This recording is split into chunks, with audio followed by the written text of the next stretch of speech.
Wacky Races is a 1968 cartoon series by Hanna-Barbera. It's a series of races in which gangsters, aviator planes, and other archetypes that were apparently more popular in the 60s drive their trope-themed cars, with much of the focus being on Dick Dastardly and his various attempts at cheating. These clowns will wait here all day for a train to pass. Which is like watching tennis, with the focus being on the guy in the crowd trying to put someone off. You're gonna miss! Miss it! Miss it! The show was originally conceived as a kind of game show where kids would have to guess the winner of each race to win prizes and such. So, you know, gambling. But for kids. But speaking of winning, just who exactly won the Wacky Races? There were 34 individual races in the whole show, and I'm sticking to the original series here. No spin-offs, reboots, comic books, video games, or car commercials. So here's a quick recap of the races. And now, here they are. Number 1, the Slag Brothers in the Bouldermobile. Number 2, the Gruesome Twosome in the Creepy Coupe. Number 3, the Converter Car driven by Professor Pat Pending. Number 4, the Red Max in a literal plane. Number 5, Penelope Pitstop in the Compact Pussycat, and her crazy quirk is that she's a girl. Because they won't run with that dirty old mud on them. How feminine. Number 6, Sergeant Blast and Private Meekley in the Army Surplus Special. Number 7, the Anthill Mob in the Bulletproof Bomb. Number 8, Luke and Blubber Bear in the Arkansas Chuggabug. Number 9, Peter Perfect in the Phallic Turbo Terrific. Number 10, Rufus Roughcut and Sawtooth in the Buzzwagon, which I'm pretty sure is the name of a shop of certain adult materials. And let us not forget the 00 Mean Machine, Dick Dastardly and Muttley. Now, if you're the impatient type who hates fun and just wants the answer right now, then just looking at who came first place the most, it's a four-way tie between the Anthill Mob, Penelope Pitstop, Luke and Blubber Bear, and Peter Perfect, each getting first 4 times. But that doesn't accurately portray the most consistently best performing drivers. If a driver gets first place 4 times, but then rolls in last the other 30 times, that doesn't mean they're a better driver than somebody who, like a considerate lover, always comes second. To measure that, let's use the scoring system from Formula 1 racing. And here to explain it is videographer and Formula 1 enthusiast, Matt Amis. So this is how the point scoring system works in Formula 1. In first place you get 25 points, and in second place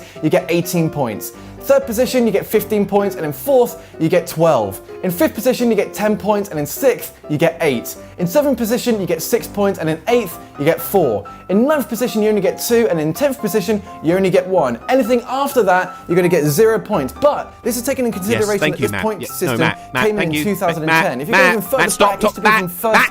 Although we have 11 races, Dick Dastardly either doesn't cross the finishing line or does so in last place. He has only ever actually won once, but got disqualified for cheating, which is bullshit because Rufus Roughcut does the exact same thing in another race, which is discrimination against moustaches.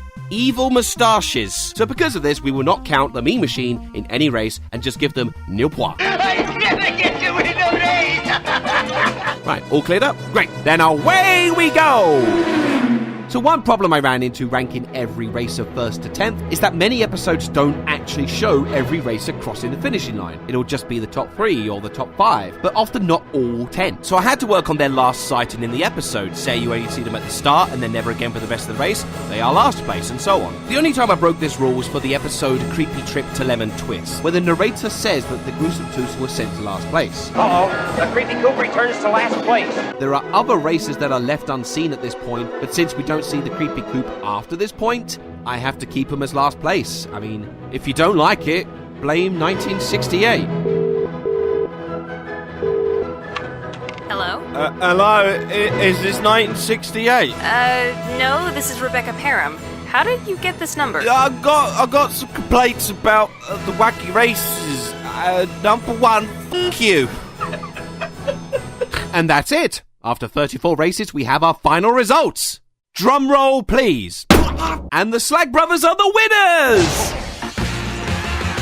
With the Anthill Mob in second and Penelope Pitstop in third. This is quite surprising, as the kind of main characters of the show, like in terms of screen time and plot points, what there are of them, are Dick Dastardly and Muttley, Penelope Pitstop, the Anthill Mob, and Peter Perfect. But poor Peter crawls in at 8th place overall. And the Arkansas Chugabug, despite getting first place 4 times as previously mentioned, they come in dead last. So what does this mean? Well, for what I've seen, whatever happens in a race has zero correlation to who actually wins. Like, an episode that prominently features the Anthill Mob will still have them unceremoniously roll in like 7th place. Everything within the race is just visual jokes and puns, and it just feels random and arbitrary, which is, to be fair, the entire point of the show. Do something!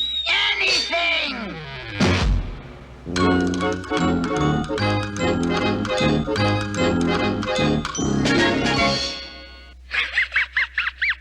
It wasn't made to be taken seriously, so maybe these sort of things don't have to have a satisfying ending.